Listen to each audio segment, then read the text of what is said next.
If you were sitting in Paris in the 1540s, the greatest threat to your physical survival wasn't actually some distant, abstract empire. Right, not at all. It was the Habsburg dynasty. I mean, this massive European royal house that essentially controlled half the continent through Spain and the Holy Roman Empire.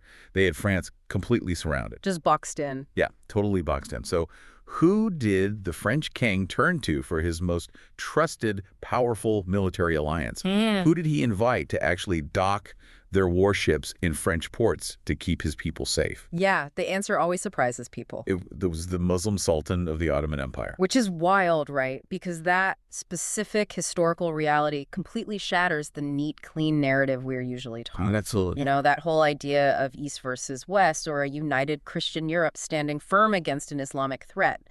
The geopolitics of the era were infinitely more complex and honestly much more pragmatic. And that complexity is exactly our mission for this deep dive. We're looking past the dusty textbook dates to explore the actual mechanics of a state that bridged Europe, Asia, and Africa from 1299 all the way to 1922. A really staggering timeline. Right. We are talking about a society that grew from a scrappy band of Anatolian nomads into a transcontinental superpower spanning over 2 million square miles. Over 2 million. It's almost hard to visualize. Okay, let's unpack this, because whether you are drinking a cup of coffee today or, trying to make sense of the modern geopolitical borders in the Middle East and Eastern Europe, you are directly interacting with the echoes of the Ottomans. You really are. It's baked into everything. But to understand this massive 600-year entity, we have to start at the beginning. How does a small nomadic tribe capitalize on a completely fractured landscape? Well, you have to look at the sheer scale of the catastrophe that preceded them. The Ottoman state emerged around 1299 under a Turkoman tribal leader named Osman I. And his name was later anglicized to Ottoman, right? Exactly. But the why behind their initial, explosive growth is largely tied to the mid-14th century Black Death. Oh, wow. Of course. Yeah, the plague had just devastated the dominant regional power, the Byzantine Empire. Demographically, militarily, economically, the Byzantines were exhausted. Just completely wiped out. Right. The plague essentially hollowed out their defenses and cleared a geographical path for early Ottoman expansion. So the foundation of the empire wasn't necessarily built on some insurmountable military genius from day one. I mean, it was largely about capitalizing on an apocalyptic power vacuum. That's a great way to put it. And in those early decades, the strategy was highly predatory. Modern historiography refers to this as the Akinci phase. Akinci, what does that look like on the ground? Well, the early Ottoman economy relied heavily on continuous slave hunting raids. They were basically plundering weakened Byzantine territories. Okay. But, there is a ceiling to that strategy. You cannot sustain a 600-year transcontinental empire purely through raiding. Yeah, eventually you run out of things to raid. Exactly. You inevitably have to transition into administrative integration and actual governance. And the ultimate prize of that integration, the real turning point, was Sultan Mehmed II's conquest of Constantinople in 1453. Which officially ended the Roman or Byzantine era. It did. I've always heard those early Ottomans described almost like a highly disruptive startup executing a hostile takeover of a legacy corporation. Oh, I like that.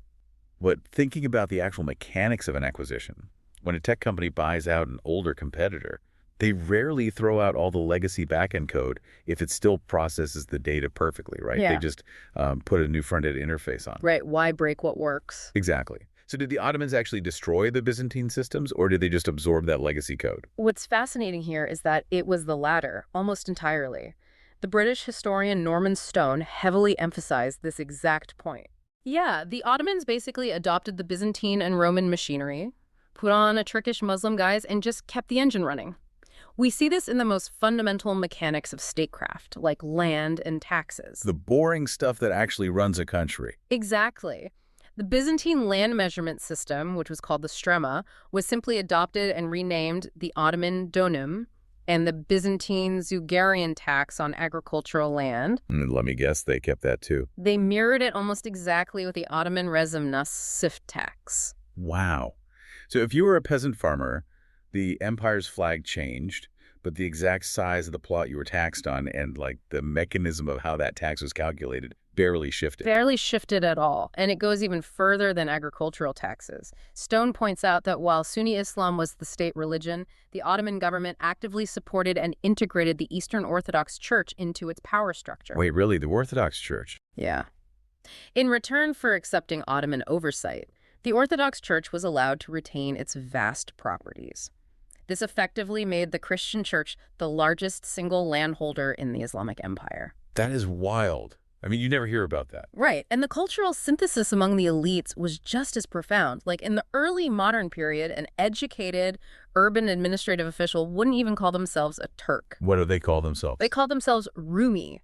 They actually viewed the word Turk as a disparaging term reserved for rural, uneducated peasants in Anatolia. Wait, Rumi, which literally translates to Roman. Exactly, Roman. So they are sitting in Constantinople, managing Roman tax systems, calling themselves Romans. I mean, they aren't erasing the legacy of Rome.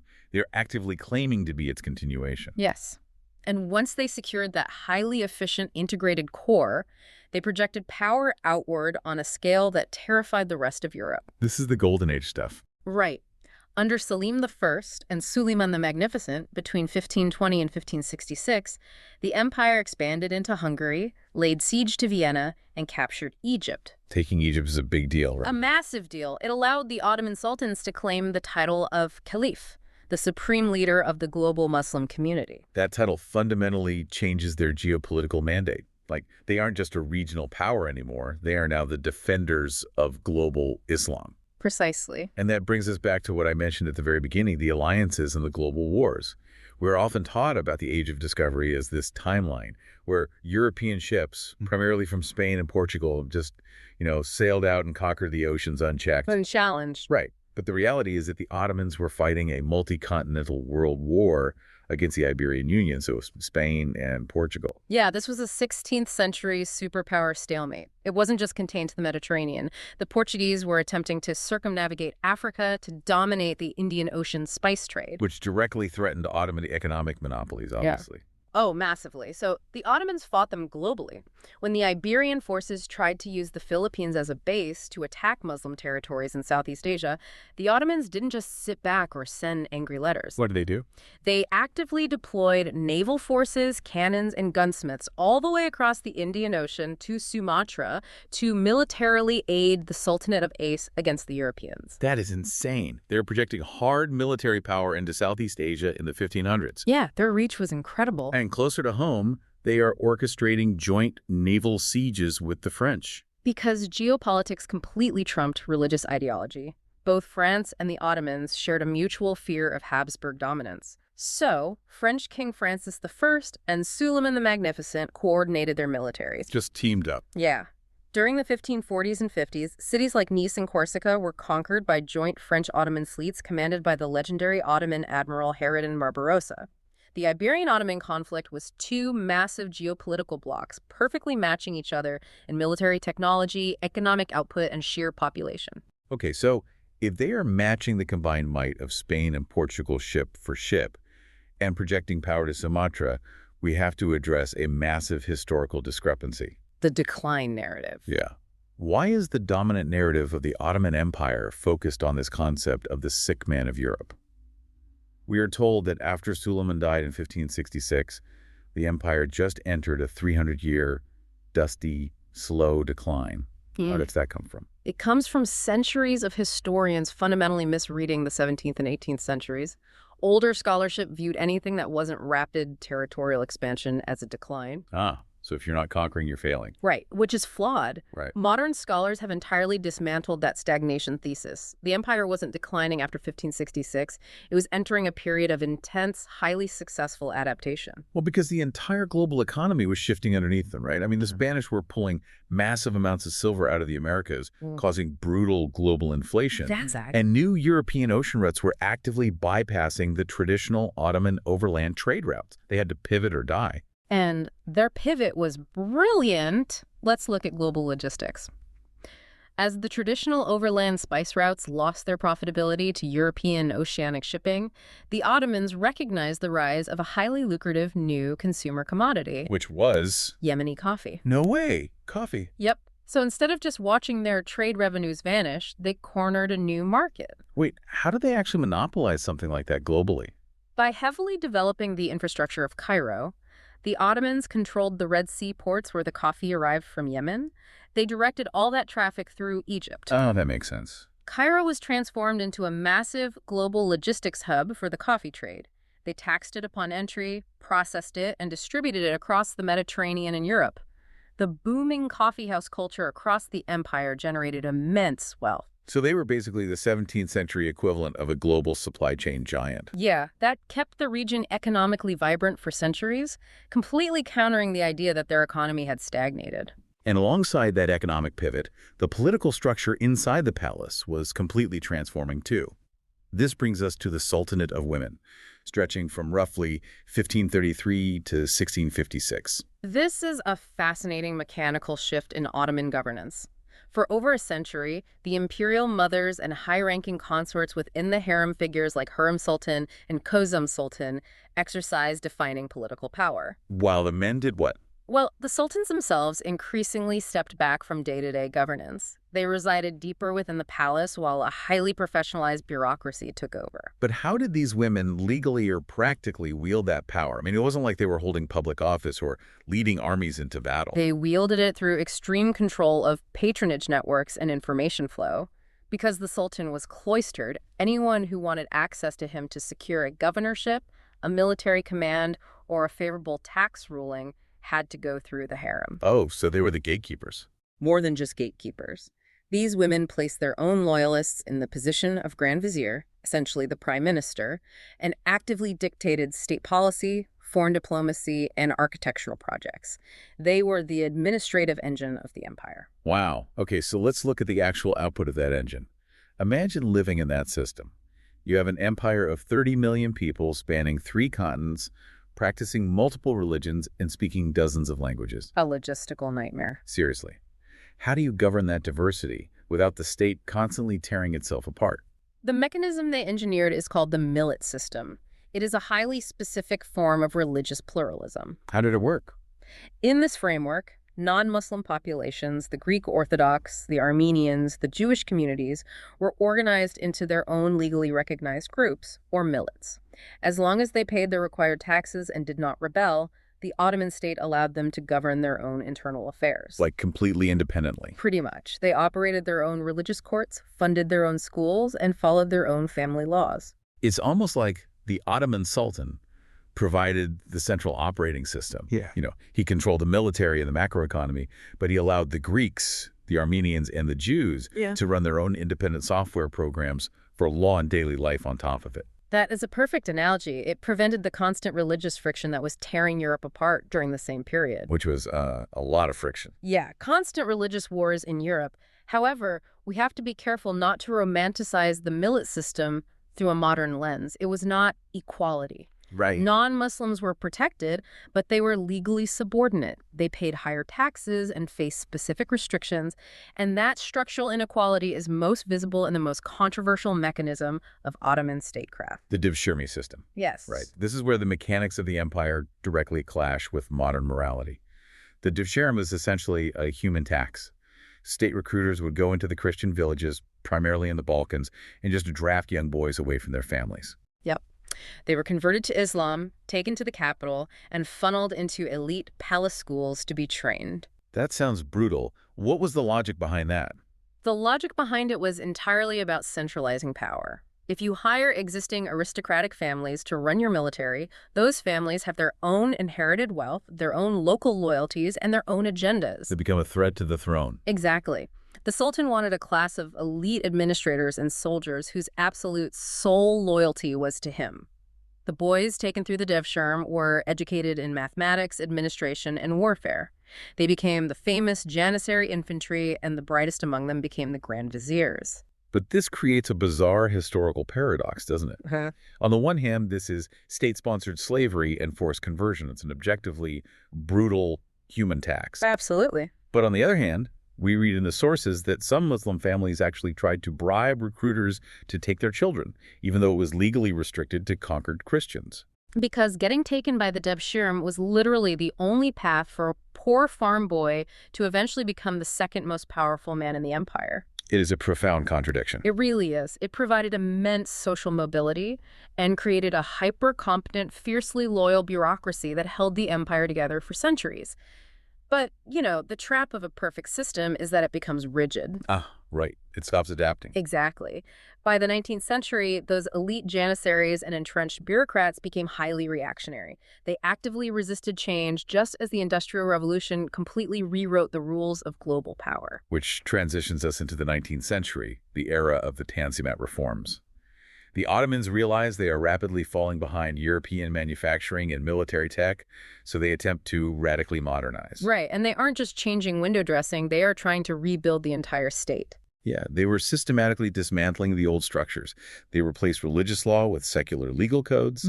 They attempted to transition centuries-old artisan guilds into modern, steam-powered factories to compete with European mass production. And they were early adopters, too. They embraced new communication technologies almost instantly. Like the telegraph. Yes, Sultan Abdülmecid personally oversaw the testing of the telegraph with Samuel Morse himself in 1847. That's incredible. Samuel Morse in Istanbul. Right. They even modernized social laws, officially decriminalizing homosexuality in 1858. Wait, 1858?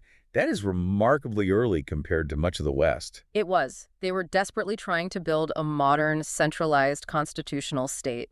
But the fatal flaw of rapid modernization is that it requires staggering amounts of capital. Money they didn't have. Exactly. Yeah. To build railways, to equip modern armies, and particularly to fight off the aggressively expanding Russian Empire during conflicts like the Crimean War, the Ottoman state did something it had never done before. It took on massive loans from European banks. And those loans were structured with incredibly predatory interest rates. The empire simply could not generate enough industrial revenue to service the debt. So what happened? In 1875, the financial burden crushed them, and the Ottoman state was forced to formally declare bankruptcy. This led to a catastrophic loss of sovereignty. By 1881, the European creditors established the Ottoman Public Debt Administration. Okay, what does that actually look like on the ground? How does a foreign bank take over an empire? It looks like an occupying financial army. The debt administration was an independent organization staffed by European officials sitting right in Istanbul. They bypassed the Sultan entirely and directly collected the revenues from the empire's most lucrative monopolies. Wow. Yeah, they physically collected the taxes on salt, tobacco, silk, and alcohol. They drained the wealth of the empire straight into the vaults of London and Paris. So the empire is completely hollowed out from the inside. I mean, they've lost their economic sovereignty. And while the banks are draining the treasury, the physical borders of the empire are actively collapsing, triggering one of the largest, least discussed demographic crises in modern history. Yes. As the empire lost vast territories in the Balkans, the Crimea, and the Caucasus to rising Christian nation-states and the Russian Empire, the Muslim populations living in those areas faced horrific persecution and ethnic cleansing. And where did they go? Between 1850 and World War I, an estimated 7 to 9 million Muslim refugees, Circassians, Crimean Tatars, Balkan Muslims fled for their lives, pouring into the steadily shrinking borders of Anatolia. You have a bankrupt state, physical borders collapsing, and millions of traumatized, destitute refugees flooding into the core. That pressure cooker directly fuels the tragic final act. It sets the stage for the Young Turk Revolution in 1908. It does. What starts as a push for a constitutional democracy rapidly devolves, under the pressure of constant territorial loss, into a radical ethno-nationalist dictatorship. And it is that radicalized Young Turk government that makes the fatal decision to enter World War I on the side of Germany, hoping to win back lost territory. The ultimate gamble. And they lose. The global war finally tears the remaining fabric of the empire to shreds. You see massive internal dissent, most notably the Arab Revolt. And under the cover of the war, the state turns on its own people. Right. And as the source material objectively states, the Young Turk leadership orchestrated systematic atrocities, engaging in horrific genocides against its minority populations, including Armenians, Assyrians, and Greeks, resulting in the deaths of over 1 million people. It is the absolute collapse of the multi-ethnic, multi-religious mosaic that the millet system had managed for centuries. Replaced by the lethal logic of ethno-nationalism. Exactly. Following the defeat in World War I, the victorious Allies partitioned the empire, carving up the Middle East. But out of the ashes of Anatolia, Mustafa Kemal Ataturk emerges. He leads the Turkish War of Independence, expels the occupying Allied forces, and in 1922 officially abolishes the 600-year-old Sultanate. Yes. But Ataturk's mission wasn't just to change the borders. If we connect this to the bigger picture, he recognized that to build a modern, secular Republic of Turkey, he had to aggressively dismantle the entire Ottoman cultural framework. How so? In 1924, he abolished the caliphate, ending the global religious authority the sultans had held for 400 years. He shut down the religious courts. He completely overhauled the education system. And most strikingly, the language itself, right? Yes. He replaced the Arabic-based script, which had been used to write Ottoman Turkish for centuries, with a new Latin-based alphabet. That is a profound cultural severing. I mean, if you woke up a decade later, you literally could not read the archives of your own state or, the gravestone of your grandfather. It was an intentional, definitive break from the past. The sublime Ottoman state, which was the official, formal name of the empire, was dismantled down to its very linguistic roots. It is a breathtakingly sudden end to a state that fundamentally architected the modern world. I think the core takeaway here is that we have to retire the myth of the sick man. Long overdue. The Ottomans were not a 300-year waiting room for World War I. They were a dynamic, terrifyingly efficient superpower that synthesized Roman taxation, Islamic governance, and global trade into a resilient, formidable machine. They absolutely were. And if we pull all of these mechanics together, it leaves you with one critical final thought to consider. What's that? For 6 centuries, the sublime Ottoman state acted as a massive stabilizing umbrella over the Middle East, the Balkans, and North Africa. Through systems like the millet, they managed incredibly deep sectarian, religious, and ethnic divides. Today, look at a map of those exact regions. Look at the daily headlines.